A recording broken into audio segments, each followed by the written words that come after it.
जिंदगी में क्यों ज्यादा अच्छे बने रहना हमारे जीवन को बर्बाद कर सकता है। आइए इस कहानी से समझते हैं। बात उस समय की है जब गुरुकुल में शिक्षाएं हुआ करती थी, अर्थात सारे ही बच्चे गुरुकुल में शिक्षा पाने के लिए जाते थे, वहीं पर रहते थे, वहीं पर प्रगति का आनंद लेते थे और पूरी जिंदगी वहीं पर अपनी शिक्षाएं ग्रहण करते थे। ऐसे ही एक गाँव से मोहन नाम का एक युवक गुरुकुल में पढ़ाई करने के लिए जाता है। उसके माता पिता बचपन से ही उसे गुरुकुल में पढ़ाई के लिए भेज देते हैं। गुरुकुल जाने के बाद वह अपने सहपाठियों के साथ बहुत सालों तक बहुत अच्छी शिक्षाएं ग्रहण करता है। उसे वहाँ पर जीवन के सिद्धांत सिखाए जाते हैं। उनमें से एक सिद्धांत यह सिखाया जाता है कि हमेशा भलाई का कार्य करें, अच्छा कार्य करें, सबकी मदद करें। यह ज्ञान मोहन के दिमाग में बहुत अच्छे से बैठ गया था। इसलिए जब वह वापस गुरुकुल से शिक्षा ग्रहण करके आया तब वह अपने गांव में सबकी मदद करता था, हर किसी का काम कर देता था। कोई भी युवक उससे कोई काम करने के लिए कहता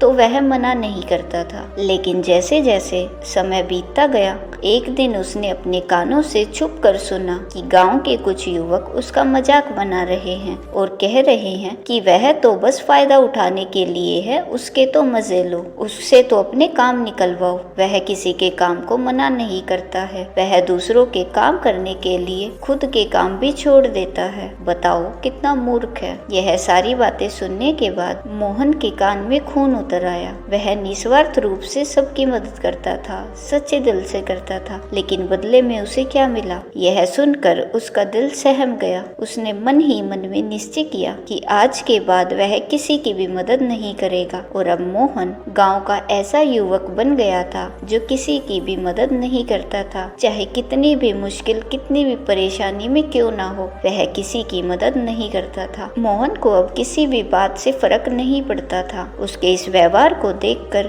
गांव वाले आश्चर्य में रहते थे। कल तक जो लड़का दया का सागर था, इतना दयालु था, कुछ ही समय में इतना निर्दयी कैसे हो गया? यह सब देखकर मोहन के माता पिता को भी उसकी खूब चिंता होने लगी। उन्होंने अपने बेटे से पूछा, ऐसी क्या बात हुई कि तुम इतने बदल गए हो? फिर मोहन ने कहा, हाँ, इस जमाने में किसी की भलाई करके कुछ हासिल नहीं होता। यह बात मैं महसूस कर चुका हूँ। मैंने जीवन में जितनी भी शिक्षा गुरुकुल से ग्रहण की थी, वह सारी शिक्षाएं बेकार चली गई है, वह व्यर्थ हो गई, क्योंकि यह संसार किसी का भी नहीं है। यहाँ सच्चे दिल से कोई भी किसी की भी मदद कर दे तो उसे बेवकूफ समझा जाता है। यह सारी बातें कहते कहते वह वहीं रोने लगा। इसके बाद मोहन बहुत परेशान रहने लगा। उसके माता पिता पहले वाला मोहन लौट के आ जाए, बस यही चाहते थे। वह वही मोहन चाहते थे जो सब लोगों की मदद करता था। लेकिन उनका बेटा कहीं दूर निकल चुका था, कहीं खो गया था। दिनों दिन उसके हालात और बिगड़ते जा रहे थे। एक दिन उसके माता पिता को पता चला कि पड़ोस के गांव में एक महात्मा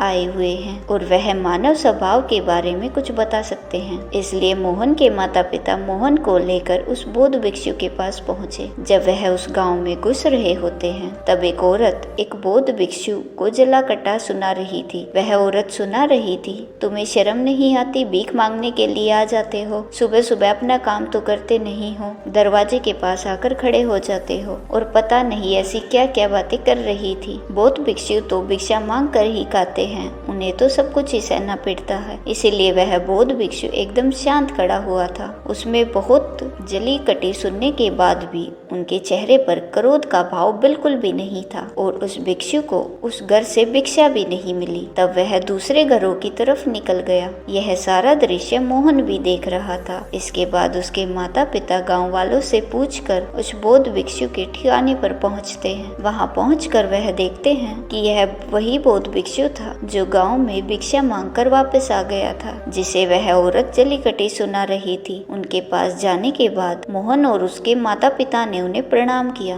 और वहीं पर बैठ गए। इसके बाद मोहन के माता पिता ने सारी परिस्थितियां उस बौद्ध भिक्षु को बयान कर दी। उन्होंने अपने बेटे का जिक्र करते हुए बताया कि यह हमारा बेटा पहले बहुत ही दयालु था, सबकी मदद करता था, लेकिन अचानक पता नहीं इसके जीवन में क्या हो गया। अब यह किसी की मदद नहीं करता। इसके सामने अगर कोई व्यक्ति मर भी क्यों न रहा हो, उसे यह पानी तक न पिलाए। ऐसा स्वभाव हो गया है। हम यह समझ नहीं पा रहे कि यह यह बदलाव अचानक से हुआ कैसे? इससे पहले कि बौद्ध भिक्षु कोई जवाब देते, वह औरत रोज जो उस गांव में भिक्षु को जली कटी सुना रही थी, वह अपने बेटे को लेकर वहीं पर पहुंच गई और हाथ जोड़कर उस भिक्षु से प्रार्थना करने लगी कि मेरा बेटा बहुत बीमार है, अचानक इसे बुखार आया है और गांव के लोगों ने बताया कि आप ही इसकी मदद कर सकते हैं, कृपया मेरे बेटे को बचा लीजिए। यह सुनकर तुरंत वह बौद्ध भिक्षु उसके उपचार में लग गया। कुछ ही देर बाद औषधि देने के बाद वह बच्चा एकदम स्वस्थ हो जाता है। यह सब देखकर वह औरत उस बौद्ध भिक्षु को कुछ भिक्षा देकर प्रणाम कर कर वहाँ से चली जाती है। यह सारा दृश्य मोहन भी देख रहा था। मोहन के मन में एक प्रश्न उठ रहा था और जब अपने सवाल का कोई जवाब नहीं ढूंढ पाया तो उसने उस बौद्ध भिक्षु से पूछा कि महात्मन, आपने शायद पहचाना नहीं कि यह वही औरत थी जो आपको जली कटी सुना रही थी, जो गाँव में आपको भिक्षा देने से मना कर रही थी। शायद आपने उसे पहचाना नहीं तो आप उसकी मदद करते ही नहीं। मोहन की बातें सुनकर बौद्ध भिक्षु मुस्कुराने लगते हैं और कहने लगते हैं, दूसरों का अच्छा करने से कुछ अवस्थाओं में दुख प्राप्त होता है, लेकिन अगर तुम कर्मों का सिद्धांत समझ लेते हो तो अच्छाई और बुराई इसके सारे भेद तुम्हारे सामने उजागर हो जाएंगे। वह भली भांति जानता था कि यह वही औरत है, लेकिन मैंने बिना किसी ईर्ष्या के भाव रख के वही किया जो मेरा कर्तव्य था। जीवन में जब आप किसी की भलाई, किसी की अच्छाई बिना किसी लालच के करते हो तो जीवन में आप किसी की अच्छाई बिना किसी बदले के करते हो, वही अच्छाई होती है। लेकिन अक्सर हम लोग जब किसी की मदद करते हैं तो हमारे मन में यही भावना बन जाती है कि बदले में वह इंसान भी हमारी मदद करे, लेकिन जरूरत पड़ने पर जब वह व्यक्ति हमारी सहायता नहीं करता तो हमें दुख पहुंचता है। इसीलिए किसी भी इंसान के साथ बिना कुछ पाने के भाव से उसकी मदद करो और उतना ही भलाई करो जितना कि तुम्हारा सामर्थ्य है, यानी कि आपके आर्थिक और शारीरिक क्षमता के हिसाब से किसी की मदद करो, ताकि कल को यदि वह इंसान आपके साथ बुरा व्यवहार भी करे तो तुम्हें उसका कोई भी खेद ना हो, उसका पश्चाताप ना हो कि मैंने तो इसके लिए इतना कुछ किया था और अब यह मेरे साथ कैसा व्यवहार कर रहा है। इसलिए किसी का उतना ही भला करो जिससे तुम आहत ना हो।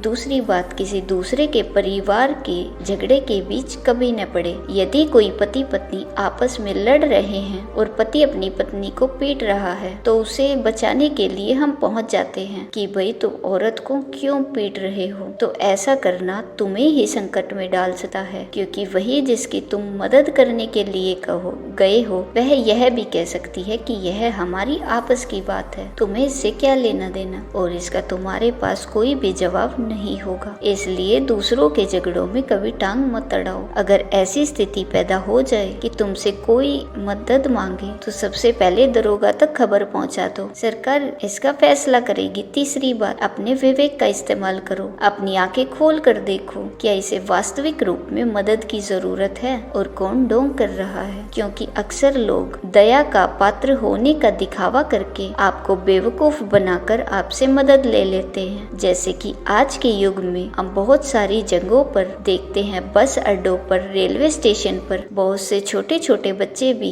भीख मांगते रहते हैं। उसमें दो स्थितियां पैदा हो जाती है। यदि आप उन्हें भीख देते हैं तो आप भीख मांगने को बढ़ावा देते हैं। अगर आप भीख नहीं देते हैं, जो बच्चा आज शायद खाना भी ना खा पाए, इसलिए आपको ऐसी स्थितियों में अपने विवेक का इस्तेमाल करना चाहिए। आप उन्हें पैसे देने की बजाय उन्हें खाना खिला सकते हैं या कुछ किताबें दिला सकते हैं। इसलिए सही तरीके से मदद करने के लिए विवेक का होना भी बहुत जरूरी है, वरना आपके धन का दुरुपयोग हो सकता है। और एक बात जो आपको हमेशा समझनी चाहिए, अगर आप किसी का भलाई करना चाहते हो तो पहले खुद का भला करो, क्योंकि अगर तुम अपने आप की भलाई नहीं कर सके, अपने आप को अच्छे से नहीं रख सके, तो जमाने के लोगों को कैसे अच्छा रखोगे। इसलिए कहीं आपने अपने मन में यह भ्रम तो नहीं बना रखा है कि मैं तो अच्छा इंसान हूँ, मैं दूसरों की मदद करता हूँ, और वह तुम्हारा अहंकार का रूप है। इसलिए जीवन कभी भी पूर्ण नहीं होता। हम हमेशा अपने जीवन में परफेक्शन पाने की कोशिश में रहते हैं। इसलिए दूसरों को बदलने की तुलना हमें खुद को बदलना चाहिए। दोस्तों,